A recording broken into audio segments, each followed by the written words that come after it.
संवैधानिक पद है।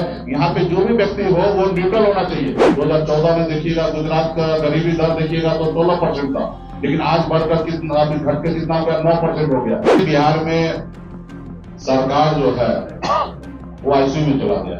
मुख्यमंत्री कौन होंगे, डिप्टी सीएम कौन होंगे, कितना सीट पर कौन पार्टी लड़ेंगे, कहाँ से लड़ेंगे, इस सब चीज का जो जानकारी है और सीट शेयरिंग का भी हम लोग इंटरनल बैठक कर रहे हैं, लगातार बैठक कर रहे हैं।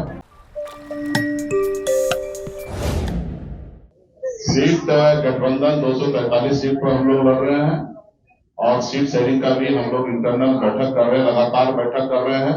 गठबंधन के सभी दल लोग कर रहे हैं और आप सबको जानकारी है, कोऑर्डिनेशन कमेटी के अध्यक्ष हमारे श्री तेजस्वी प्रसाद यादव जी है। हमें इस मंच पे से बोलना उचित नहीं होगा।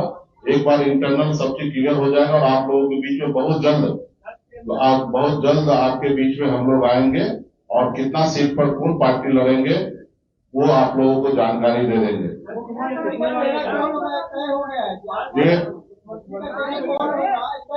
ये सब चीज का जो भी आप सवाल कर रहे हैं, मुख्यमंत्री कौन होंगे, डिप्टी सीएम कौन होंगे, कितना सीट पर कौन पार्टी लड़ेंगे, कहाँ से लड़ेंगे, इस सब चीज का जो जानकारी है हम लोग गठबंधन के प्लेटफॉर्म से देंगे। तो जो भी मिलेगा वो सब हम लोगों को सबको पता है और आने वाला समय में आप लोगों को जानकारी देंगे। आप उम्मीद भी जो भी लेके चले गठबंधन के बीच में रखें अपनी बात को, वहां से सब चीज क्लियर होगा। आपको पता है कि बिहार में हमारी ताकत क्या है, हमारे विचार क्या है। बिहार में हम लोग सरकार बनाने के लिए आ रहे हैं। आपको पता है कि वीआईपी पार्टी के साथ क्या ताकत है। तो ये सब चीज है। सीट तो आपको देना नहीं है, सीट गठबंधन से तय होगा और मजबूती से हम लोग काम करेंगे। और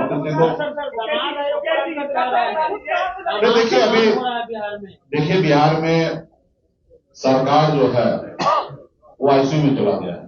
नीतीश कुमार जी और स्वस्थ है। हम तो भगवान से कामना करेंगे कि नीतीश जी स्वस्थ हो। उनके परिवार से आग्रह करेंगे कि नीतीश जी को सही से उपचार कराना चाहिए। आप देखिए ना, यही नीतीश जी 2010 में कल्पना कर सकते थे या 2015 में कल्पना कर सकते थे कि किसी दामाद को, किसी ऑफिसर के वाइफ को इस तरीके से प्रमोट किया जा सकता था? नहीं कर सकते थे। लेकिन आज नीतीश जी का चल ही नहीं रहा है। उसके अलावा अभी देखिएगा चुनाव के लिए पूरा तैयारी किया जा रहा है। तो आज जून का महीना चल रहा है, ट्रांसफर पोस्टिंग का महीना है। पैसा लाखों करोड़ों में लूट हो रहा है पटना में। आप जिस मंत्री के बंगला के बाहर जाइएगा और ढूंढिएगा तो पता चलेगा अफसर खड़ा, उनके जेब में पैसा है। तो पैसा लेके ट्रांसफर पोस्टिंग किया जा रहा है। आप समझ लीजिए कि किस तरीके से होगा। जिसके पास पैसा है वो आगे बढ़ रहे हैं। तो इसके लिए भी सभी को, सब लोग समझ रहे हैं कि किस तरीके से है। और नीतीश जी जो है जो मान ही नहीं रहे, वो अभी भी कुर्सी पे बैठा रहना चाहते हैं और आगे भी बैठा रहना चाहते हैं। तो मेरा यही है देश में कि भाई, देश में कोई भी पद पर कोई आदमी कब तक रहेगा, उसके लिए है कि राज्य का व्यक्ति होना चाहिए, स्वस्थ होना चाहिए। लेकिन नीतीश जी स्वस्थ नहीं रहने के बावजूद भी राज्य जो है उनके हिसाब से नहीं चल रहा। किस तरीके से यहाँ पे हत्या हो रहा है, मर्डर हो रहा है, बच्चे के साथ बलात्कार हो रहा है, किस तरीके से भ्रष्टाचार हो रहा है, ये किसी से छुपा हुआ नहीं है। किस तरीके से सरकार का पैसा कोई पार्टी अपने प्रचार करने के लिए, अपने वाहवाही करने के लिए 1-2 रुपया नहीं, सैकड़ों करोड़ रुपया खर्च किया जा रहा है। इससे पहले भी यूपीए के सरकार के समय में आप देखते होंगे कि इस तरीके का घोषणा जो होता था वो दिल्ली से वहां से बटन दबा के कर दिया जाता था। लेकिन आज क्या किया जा रहा है? आज बिहार में आके बिहार के पैसा करोड़ों करोड़ रुपया पानी में बहा रहा है और बिहार के लिए नहीं सोचा जा रहा है। आज यही गुजरात है। 2014 में देखिएगा गुजरात का गरीबी दर देखिएगा तो 16% था, लेकिन आज बढ़कर कितना घट के कितना हो गया, 9% हो गया। लेकिन यही बिहार में जो 2014 में 33% था, वो बढ़ के अभी 37% गरीबी दर हो गया। और ये मेरा आंकड़ा नहीं है, भारत सरकार का आंकड़ा है। और ये खाली झूठ बोलने के लिए बिहार में आते हैं, भ्रम फैलाने के लिए आते हैं कि डबल इंजन की सरकार है। अगर डबल इंजन की सरकार होता तो आप बताइए 2014 में जो हमारे बिहार का गरीबी था उससे ऊपर हम कैसे चले गए?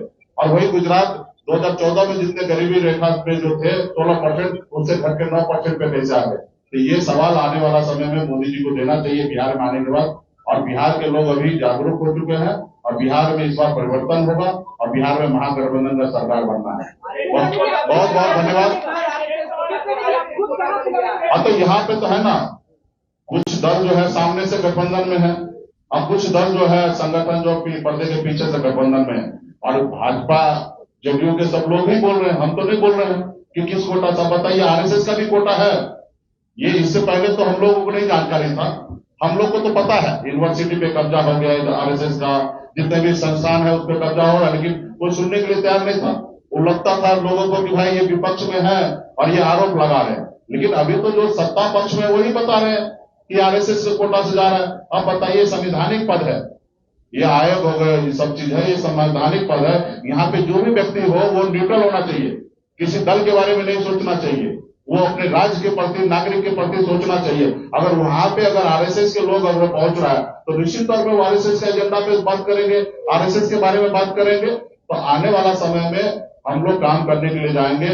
आने के बाद अभी भी आप देखिएगा बिहार में जिसके पास पैसा है, जिसके पास पहुंच है, जो अच्छे परिवार से आते हैं उनको अच्छी जगह पोस्टिंग हो रहा है। वही गरीब है, एससी है, ओबीसी है, अति पिछड़ा है, उनको ढके किसी ब्लॉक में बैठा देता है, किसी गांव में उनको भेज दिया जाता है। लेकिन वही जिसके पास पैसा है, जिसकी पहुंच है, उनको पटना में पोस्टिंग करता है, उनको तनख्वाह के अलावा 16% अतिरिक्त पैसा उनको मिलता है। तो ये सारे चीज को भी आने वाले समय में परसों हम खुलासा करेंगे। और बिहार में अभी सही नहीं चल रहा है। इस सरकार को, बिहार के हर नागरिक को, हर व्यक्ति को जवाबदेही बनता है कि इसको बदले।